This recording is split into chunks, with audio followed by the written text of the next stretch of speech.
Bismillahirrahmanirrahim. Assalamu alaikum to all my dear students. Welcome to Commerce World by Sir Farooq Adil.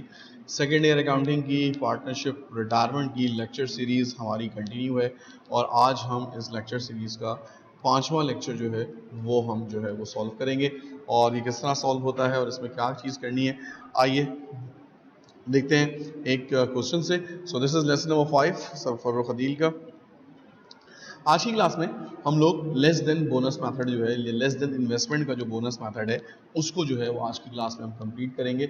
इससे पहले अगर आप 4 lectures जो देखें उसमें मैंने पहले लेक्चर के अंदर आपको रिटायरमेंट का जो पूरा ओवरऑल बेनिफिट होता है वो बताया था कि रिटायरमेंट क्या होती है, कैसे होती है, किस तरह से काम करते हैं, उसके अंदर कौन कौन से मेथड है। और उसी के साथ साथ मैंने जो उसके पहले 2 केसेस थे, सेल ऑफ इंटरेस्ट मेथड और दूसरा तो था पेमेंट ऑफ कैश मेथड, वो मैंने आपको कराया था। लेक्चर नंबर 2 के अंदर मैंने आपको गुडविल मेथड कराया। लेक्चर नंबर 3 में गुडविल को मजीद प्रैक्टिस करवाया। तो अगर आपने ये लेक्चर्स देख लिए हैं या नहीं देखे तो प्लेलिस्ट में जाके पहले उन लेक्चर्स को देखें, क्योंकि ये लेक्चर जो है वो डेफिनेटली उन तमाम लेक्चर से कनेक्टेड है। लेक्चर नंबर 4 जो हमने लास्ट टाइम किया था उसमें भी हमने बोनस मेथड ही किया था, लेकिन वो बोनस मेथड जो था वो लेस देन इन्वेस्टमेंट का नहीं बल्कि मोर देन इन्वेस्टमेंट का था। और उसमें हमने देखा था कि रिटायर होने वाले पार्टनर को आप ज़्यादा पैसे दे रहे थे। अब अल्टीमेटली जो आज की क्लास में हम कर रहे हैं that is the less than investment case. आइए सवाल देखते हैं और फिर उसको जो है वो सॉल्व करते हैं कि किस तरह से ये सॉल्व होगा। Azeem, Faheem and Naeem were partners in a business with capital of rupees 30,000, 50,000 and 60,000, sharing profit and loss in the ratio of 5:3:2। तो इसका मतलब आपको उन्होंने प्रॉफिट एंड लॉस के रेशियो बता दिए हैं। On January 1, 2015 Azeem decided to retire from the business. आपने अजीम को जो है वो रिटायर करना है। ये सवाल जो मैंने बनाया है ये मैंने बड़ा कॉम्प्रिहेंसिव क्वेश्चन बनाया है ताकि आपके तमाम प्रीवियस जो कॉन्सेप्ट्स हैं वो भी एक दफ़ा रिवाइज हो जाएं और साथ ही साथ जो हम आज का नया कॉन्सेप्ट कर रहे हैं वो भी हमारा यहाँ पर आ जाए। कह रहे हैं record the retirement of Azeem under each of the following cases separately. हम कर रहे हैं लेस देन इन्वेस्टमेंट में बोनस मेथड। तो अल्टीमेटली अगर हम देखें तो हम अजीम को रिटायर कर रहे हैं। तो अजीम को रिटायरमेंट करते वक्त अगर हम देखें तो अजीम की जो अमाउंट है ये आ गई आपकी। अजीम की जो अमाउंट है, अजीम हमारा पहला पार्टनर है, तो अल्टीमेटली जो अजीम का कैपिटल होगा वो भी सबसे पहले लिखा हुआ होगा। तो अजीम की अमाउंट है 30,000 और इसका जो रेशो है बिजनेस में वो भी सबसे पहले लिखा होगा, दैट इज 5। हम आ जाते हैं डायरेक्ट सब कुछ छोड़ के केस नंबर 5 पे पहले, क्योंकि हमारा केस नंबर 5 जो है ये हमने पहले करना है क्योंकि ये हमारा आज का मेथड है। कह रहे हैं Azeem is to be paid rupees 20,000। कह रहे हैं अजीम को जो है वो आपने 20,000 पे किए, हालांकि अजीम की एक्चुअल इन्वेस्टमेंट थी 30,000। जब आपने इन दोनों वैल्यूज को देखा तो अब आपके पास ये बात जो है वो दिमाग में क्लिक होनी चाहिए कि यार यहाँ तो हम अजीम को जो है वो कम पैसे दे रहे हैं जबकि अजीम की इन्वेस्टमेंट ज़्यादा है। अजीम की इन्वेस्टमेंट थी 30,000 और रिटायरमेंट के वक्त सिर्फ और सिर्फ उसको 20,000 रुपये जो है वो दिए जा रहे हैं। जैसे ही आपने ये बात अंदाज़ा लगाया अब आपके जहन में ये बात आ जानी चाहिए कि यार ये जो केस बन गया ये बन गया लेस देन इन्वेस्टमेंट मैथड का। इसका मतलब कि रिटायरमेंट के वक्त आपने अजीम को उसकी इन्वेस्टमेंट से कम पैसे दिए हैं। अब जब कम पैसे दिए हैं तो डेफिनेटली क्या करना पड़ेगा कि अजीम को इस बात पे एग्रीमेंट का इजहार भी करना पड़ेगा, क्योंकि हम किसी को बाय फोर्स तो रिटायर कर नहीं सकते। ये बात हमने पहले भी कही थी कि रिटायरमेंट होने के लिए म्यूचुअल अंडरस्टैंडिंग का होना ज़रूरी है। तो अजीम ने, अगर आपने 20,000 रुपये उसको देने का वादा किया है और अजीम ने इस बात पे आमादगी का इजहार कर दिया कि हाँ जी ठीक है आप मुझे 20,000 रुपये देके रिटायर कर दें, तभी रिटायरमेंट पॉसिबल है, वरना रिटायरमेंट पॉसिबल नहीं है। अब देखिए इन्होंने अगला सेंटेंस क्या लिखा, बड़ा important, and Azeem agreed to reduce his capital. Azeem ने इस बात पे आमादगी कर दी कि ठीक है जनाब आप मुझे 20,000 रुपये दे दें और मुझे जो है वो घर जाने दें, जो मुझे मिल रहा है मुझे मिल जाए और बस मैं घर चला जाऊँ। किसी तरीके से इमरजेंसी है, कुछ कैश का मसला है, कोई भी प्रॉब्लम है व्हाट्सोएवर, हमें इससे कोई गर्ज नहीं। हमारा काम ये था कि हमने 20,000 रुपये देने हैं उसको और अजीम ने कोई जो है वो शर्त वर्त नहीं रखनी और उसने चुपचाप 20,000 रुपये लेके घर चले जाना है। अब आपने देखा कि यार ये तो अजीम एग्री हो गया। अब अजीम के कैपिटल से जो 10,000 रुपये निकलेंगे वो फ़हीम और नईम के अकाउंट में ट्रांसफर होंगे, क्योंकि बोनस मेथड हमने लास्ट टाइम भी डिस्कस किया था कि बोनस मेथड जो होता है वो प्रॉफिट एंड लॉस बेसिस पे होता है। इसका मतलब ये हुआ कि अगर एक पार्टनर का लॉस हो रहा है या रिटायरमेंट वाले पार्टनर का लॉस हो रहा है तो जो बाकी के पार्टनर्स हैं उसको उसके ऊपर जो है वो प्रॉफिट हो रहा होगा। तो अजीम जो है वो एग्री है अपना कैपिटल रिड्यूस करने के। तो जनाब जब रिड्यूस करने के लिए वो तैयार है, एग्री है, तो फिर हम उसको जो है वो 20,000 रुपए में से 10,000 रुपए उसके माइनस कर लेंगे और खुद ये पैसा अपने पास रख लेंगे। किस रेशो के अंदर? इन दोनों के रेशो में, अजीम और फहीम के रेशो में। तो अजीम और फहीम का जो अपना रेशो है ये है 3:2। इसका मतलब जो 10,000 रुपए होंगे वो इन दोनों में डिवाइड हो जाएंगे 3:2 के रेशो में। कैसे होंगे आइए इसको सॉल्व करते हैं, फिर आपको बताते हैं। Azeem, Faheem and Naeem, computation for retirement of Azeem using bonus method, that is our case number 5। Data तैयार करना है, जैसे मैंने आपसे पहले भी कहा था कि हर सवाल के अंदर डाटा आपने लाजमी तैयार करना है। विदाउट प्रिपेयरिंग डाटा आप ये क्वेश्चन जो है वो सॉल्व करना स्टार्ट नहीं करेंगे, क्योंकि हमें इसकी जरूरत पड़ेगी आगे। हमने तीनों के कैपिटल लिख लिए 30, 50 एंड 60।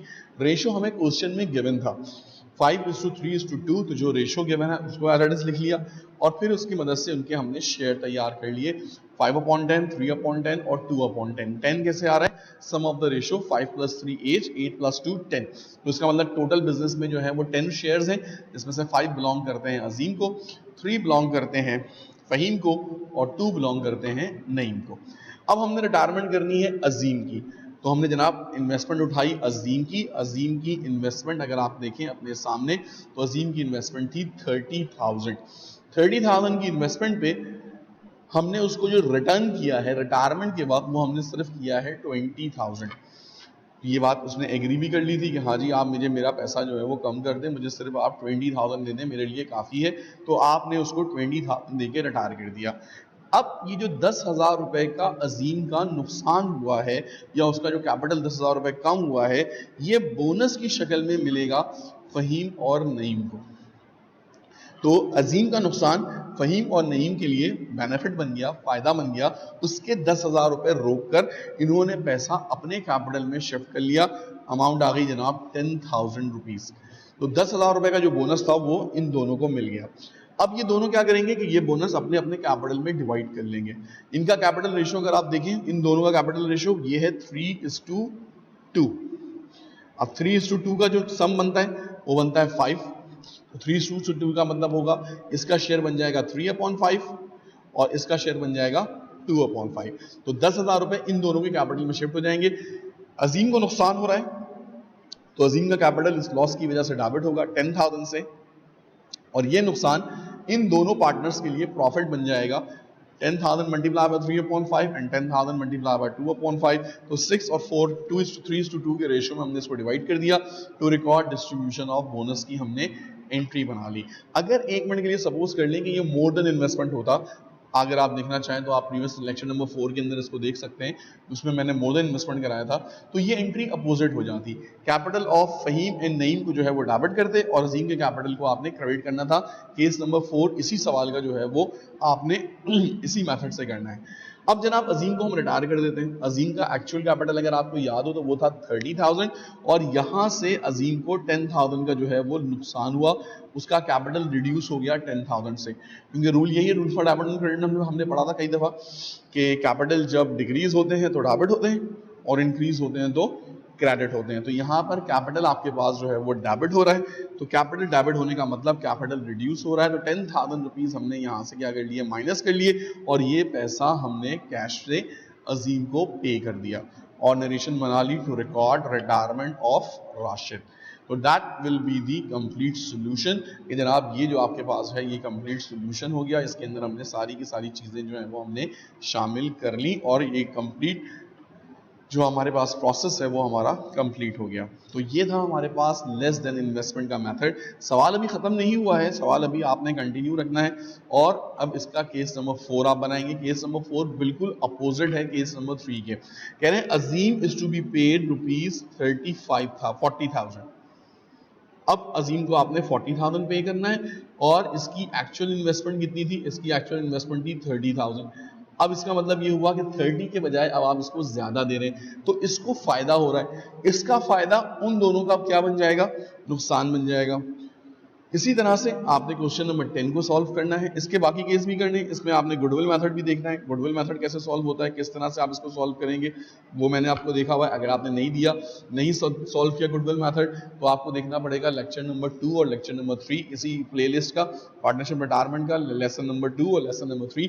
उसमें मैंने गुडविल को बहुत डिटेल के अंदर जो है वो एक्सप्लेन किया है। फिर उसके बाद आपने फर्स्ट 2 केसेस सॉल्व करने हैं। फर्स्ट 2 केसेस जो हैं वो इक्वल इन्वेस्टमेंट मेथड के हैं, जिसमें हम या तो एक्सिस्टिंग पार्टनर को कैपिटल जो है वो बेच देते हैं, या फिर हमें जो है वो कैपिटल जो है वो कुछ पैसे और कुछ नोट्स के साथ वापस मिलता है। ये लेक्चर अगर आपने देखना है तो आपको देखना पड़ेगा इसी प्लेलिस्ट का लेसन नंबर 1। लेसन नंबर 1 का पूरा लेक्चर सीरीज आपको जो है वो इस एंड के ऊपर आपको मिल जाएगी। तो डेफिनेटली आपने उस चीज़ को पूरी तरीके से जो है वो इस लेसन को आपने देखना है, ना सिर्फ इस लेसन की बल्कि जो 2 चैप्टर और हैं, partnership formation, partnership division of profit and loss, वो मैं पूरे जो है वो अपलोड कर चुका हूँ। तो अगर आपने उसको भी देखना है, क्योंकि definitely we are very near to your exams और बहुत जल्द आप जो है वो एग्जाम्स में दाखिल हो जाएंगे। We are in the mid of the November, तो डेफिनेटली मिड ऑफ नवंबर के बाद we just have 3 and 3.5 months। तो अब आपने कंटिन्यूसली रोजाना की बुनियाद के ऊपर इसको रिवाइज करना है, ना सिर्फ रिवाइज करना है बल्कि इसके जो क्वेश्चंस हैं वो भी साथ साथ जो है वो आपने सॉल्व करने हैं। 2 सवाल मैं आपको और दे रहा हूँ होमवर्क के तौर पे, सेम क्वेश्चन है, सिर्फ फर्क ये है कि यहाँ पर जो रेशो है वो रेशो के बजाय परसेंटेज में गिवन है। तो परसेंटेज में गिवन है तो कोई फर्क नहीं पड़ता, 40% को हम लिख सकते हैं 40/100, 35% को हम लिख सकते हैं 35/100 और 25% को हम लिख सकते हैं 25/100। तो ये हो जाएगा 40:35:25। आप इसको मजीद सिंप्लीफाई करना चाहें 5 के टेबल से तो 8:7:5, नहीं भी करना चाहें इसी परसेंटेज में करना चाहें आप इसको इसी परसेंटेज में भी कर सकते हैं। एक्स को आपने रिटायर करना है, आपने जो है एक्स की जो कैपिटल है वो है 60,000 और आप इसको रिटायरमेंट के वक्त दे रहे हैं 72,000। इट मीन्स दैट कि आप इसको बड़ी आसानी से मोर देन इन्वेस्टमेंट में रिटायर कर सकते हैं। सेकंड वन में आपके पास सेम प्रोसेस है, आपने जो है वो रिटायर करना है खान को, खान की इन्वेस्टमेंट जो है वो है 15,000, फर्स्ट पार्टनर है हमारा, इसका शेयर है 2 और इसको रिटायरमेंट के वक्त जो है वो आप दे रहे हैं 12,500। तो ये आपका लेस देन इन्वेस्टमेंट का केस हो गया। तो इसका मतलब इसका जो नुकसान है वो उन दोनों के लिए जो है वो प्रॉफिट हो जाएगा। तो ये वाला केस जो है ये लेस देन नहीं है, ये मोर देन है, इसको जरा करेक्शन कर लीजिएगा। और ये वाला केस जो है वो लेस देन है। तो डेफिनेटली इससे आपको दोनों बोनस केसेस को सॉल्व करने में आसानी होगी और बोनस मेथड यहाँ पर आके जो है वो वाइंड अप हो जाएगा। तो that will be the end of the today's lesson, today's class. Questions के ऊपर ज़रा पॉज करके स्क्रीनशॉट ले लीजिए। ये दोनों सवाल आपने अभी करने हैं और मुझे जो है वो कमेंट्स में इसके आंसर्स बताने हैं ताकि मुझे भी अंदाज़ा हो कि आप लोगों ने इसको सही सॉल्व किया है या नहीं सॉल्व किया है। तो that will be the end of today's class. Next class के अंदर हम रीवैल्यूएशन मेथड को जो है थोड़ा सा देखेंगे, या फिर अगर मुझे ज़रूरत महसूस हुई तो मैं आपको इसका एक और कॉम्प्रिहेंसिव क्वेश्चन जिसमें चारों मेथड्स हो रहे हो वो हम एक दफ़ा फिर से करेंगे। So thank you very much, Allah हाफिज़, टेक केयर।